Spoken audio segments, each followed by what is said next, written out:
इधर आसो ना 3 के अलग कर दो। माननीय मेयर महोदय, माननीय डिप्टी मेयर महोदय, माननीय वाइस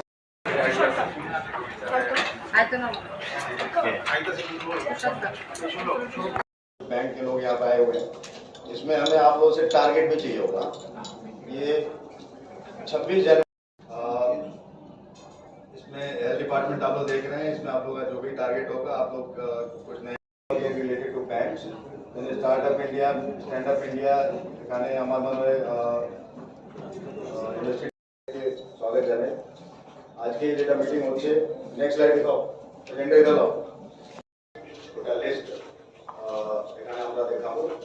যতজন ডিপার্টমেंट के खाने ডাকানো হয়েছে बेसिकली उसके बाद से हमको इनकी रिपोर्ट भी चाहिए होगी।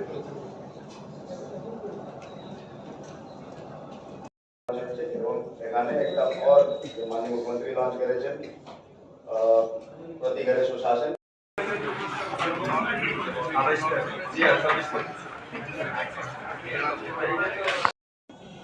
आर्टिशंस एंड क्राफ्ट पीपल है, उनको कुछ सपोर्ट की बात है। तो इसकी क्या सर्विस प्रोवाइड की जाएगी, क्या 15 तारीख के माननीय मुख्यमंत्री लॉन्च करेছেন আপনারা সবাই জানেন।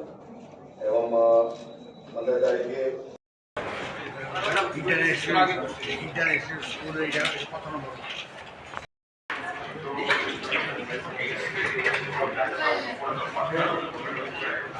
আগরতলা পৌর নিগমে বিশেষ সভা আহ্বান করা হয়েছে।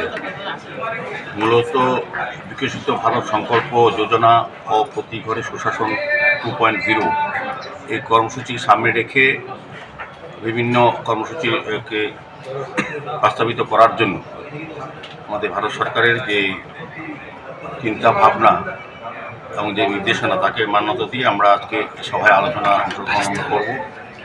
আমার সঙ্গে আমাদের আগরতলা পৌর নিগমের ডেপুটি মেয়র মনিকা দত্ত মহোদয় আছেন, আমাদের MIC মেম্বাররা, আমাদের জোনাল চেয়ারম্যানগণ, আমাদের কর্পোরেটরগণ, আমাদের কমিশনার ডক্টর শরীর জাভেদজি এবং ডেপুটি কমিশনার সহ বিভিন্ন জোনালের যারা স্টেট কমিশনার আছেন, বিভিন্ন আধিকারিকরা উপস্থিত আছেন। মূলত উদ্দেশ্য হচ্ছে আমাদের কেন্দ্রীয় সরকার এবং রাজ্য সরকারের যে প্রকল্প জনগণের জন্য তৈরি করা হয়েছে বা রচনা করা হয়েছে, সেগুলি প্রত্যেকটি মানুষের কাছে যাতে পৌঁছে দেওয়া, সমস্ত সুযোগ সুবিধা, কেন্দ্রীয় প্রকল্প যা যা প্রকল্প, যেখানে প্রায় 50টি প্রকল্প ঘোষণা করা হয়েছে ভারত সরকার থেকে, সেগুলি আমরা প্রত্যেকটি মানুষের ঘরে পৌঁছানোর জন্য প্রতি ঘরে সুশাসন, যেটা আমরা আগে করেছিলাম, এটা এখন 2.0 এই নামে আমরা আবার কাজ শুরু করেছি। প্রতিটি ওয়ার্ডে আগরতলা পৌর নিগমের সারা রাজ্যের সঙ্গে, সারা ব্লকের সঙ্গে, সারা ডিস্ট্রিক্টের সঙ্গে আমাদের আগরতলা পৌর নিগমের প্রতিটি ওয়ার্ডে প্রতি ঘরে সুশাসন 2.0 আমরা আবার শুরু করব। সেই উদ্দেশ্যে আজকে প্রস্তুতি সভা এবং আলোচনা সভা, সেখানে বিস্তৃত কর্মসূচি স্কিমগুলি আলোচনা হবে এবং কিভাবে মানুষের কাছে কেন্দ্রীয় সরকার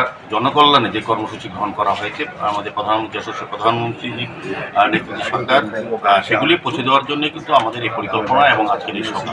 মূলত আজকের সভায় সিদ্ধান্ত হবে কবে কিভাবে কেন্দ্রীয় সরকার, রাজ্য সরকারের সমস্ত প্রকল্প, সুযোগ সুবিধা যেগুলি এখনো জনগণ যেগুলি সুযোগগুলি পাননি, তাদের ঘরে পৌঁছানো আমাদের ওয়ার্ডের মাধ্যমে ব্যবস্থা গ্রহণ করা হবে বা কর্মসূচি গ্রহণ করা হবে। সেই উদ্দেশ্যে আজকে এই সভা।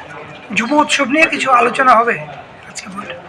এটা মূলত হচ্ছে বিকাশ মিটিং, যেটা হচ্ছে বিকশিত ভারত সংকল্পে যোজনা এবং প্রতিকূল সুশাসন নিয়ে আজকে আলোচনা, যুব উৎসব দিয়ে আলোচনা করব।